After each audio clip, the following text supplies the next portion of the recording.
Good morning, students. Today I will teach you chemistry for class 10th, chapter 2, acids, bases and salts. First we have to discuss what is pH scale. It is a scale for measuring hydrogen ion concentration in a solution. यानी pH scale से हमको ये जानकारी मिलती है किस solution में acidic nature है, किस में बेसिक नेचर है और कौन सॉल्यूशन न्यूट्रल है। पीएच टर्म में पी फॉर पोटेंज, जो कि जर्मन भाषा का शब्द है जिसका मीनिंग होता है पावर और potential, and H means hydrogen ion, यानी it is potential of hydrogen ion concentration. On pH scale, we can measure pH generally from 0 to 14. यानी pH स्केल में हम किसी भी सॉल्यूशन का pH 0 से लेकर 14 तक मेजर करते हैं.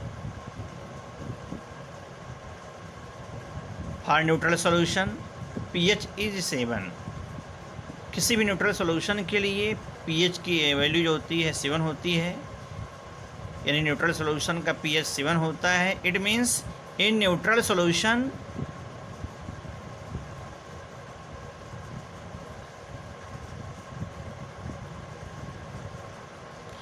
Hydronium ion concentration is equal to hydroxide ion concentration. It is hydronium ion and this is hydroxide ion, and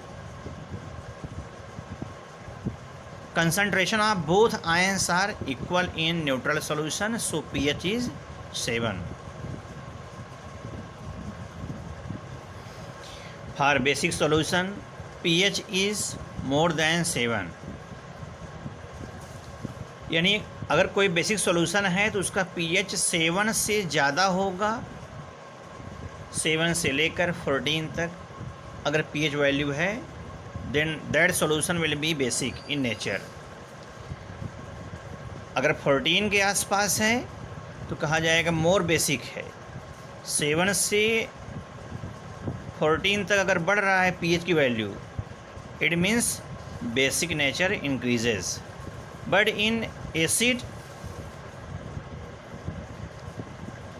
the substance which has pH near about 0 to 1 is more acidic.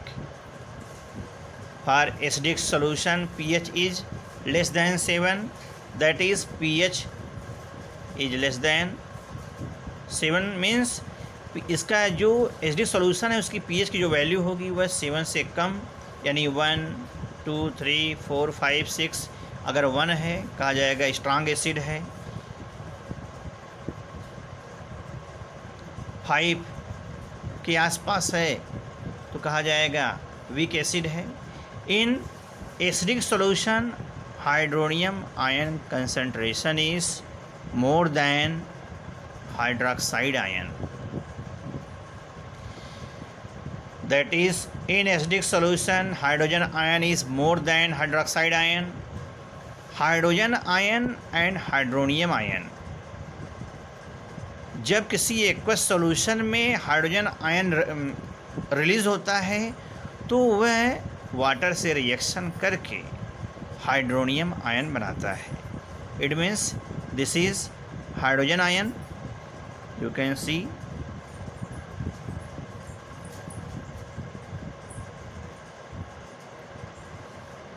This is hydrogen ion, and when it react with water then it forms hydronium ion. Now we have to discuss pH paper.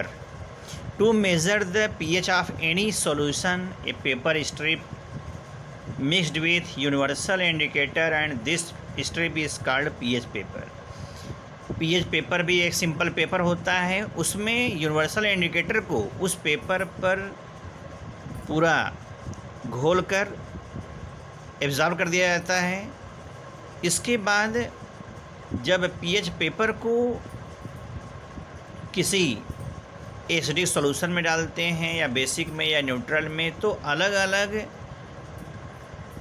Nature के solution के आधार पर उसका pH value अलग अलग होता है और अलग अलग पीएच वैल्यू की वजह से वह डिफरेंट कलर शो करता है। यानी अगर वाटर है तो पीएच पेपर में वाटर के रहने पर उसका कलर पीएच पेपर का ग्रीन कलर होता है न्यूट्रल सॉल्यूशन के लिए। तो जैसे ही हम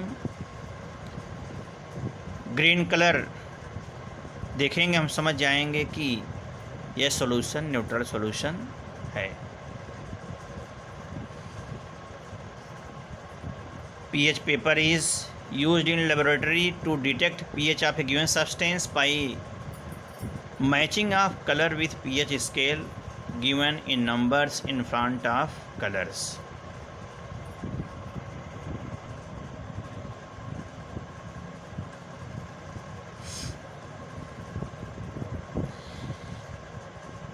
जैसे यह पीएच पेपर है, पीएच पेपर तो एक ही कलर का होता है, लेकिन जैसे ही पीएच पेपर को हम किसी सॉल्यूशन में डालते हैं, तो जैसे मान लीजिए यह सॉल्यूशन वाटर है, अगर इस वाटर के सॉल्यूशन में पीएच पेपर को हम डालेंगे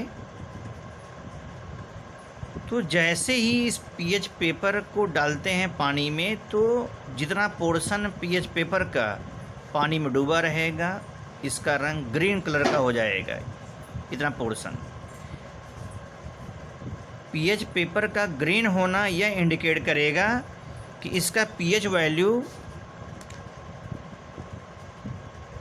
7 है, क्योंकि आप देख सकते हैं ग्रीन कलर का पीएच 7 है और ग्रीन कलर न्यूट्रल सॉल्यूशन का ही आता है।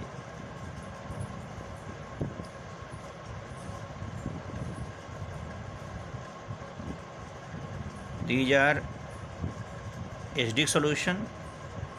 This is water or neutral solution, and this is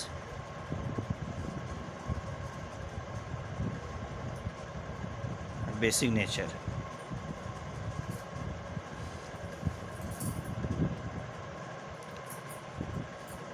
यानी पीएच पेपर को किसी सॉल्यूशन में डालने पर पीएच पेपर का जो भी कलर आएगा उस कलर को पीएच पेपर स्केल से मैच करेंगे तो जानकारी मिल जाएगी कि उस सॉल्यूशन का पीएच कितना था। Dear students, now we have to discuss about what is the importance of pH in everyday life. हमारे शरीर का जो पीएच रेंज होता है वह 7 to 7.8 है। pH of a acid rain is less than 5.6. Tooth decay starts when the pH of mouth is lower than 5.5.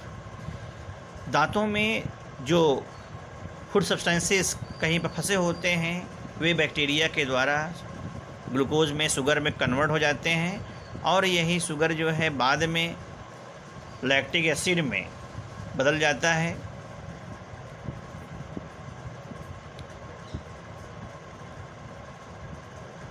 तो sugar जब लैक्टिक एसिड में बदल जाता है तो एसिड की वजह से दांतों में कोरोजन होने लगता है और जो बैक्टीरिया होते हैं वे दांतों की जो इनामेल होते हैं उनको डिस्ट्रॉय करने लगते हैं, डैमेज करने लगते हैं।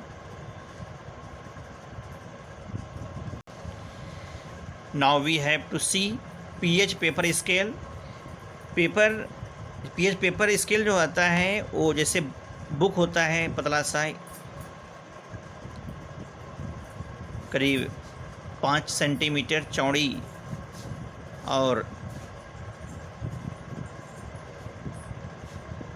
1 सेंटीमीटर चौड़ा और 5 सेंटीमीटर लंबा, इतना बड़ा पीएच स्केल की बुक आती है।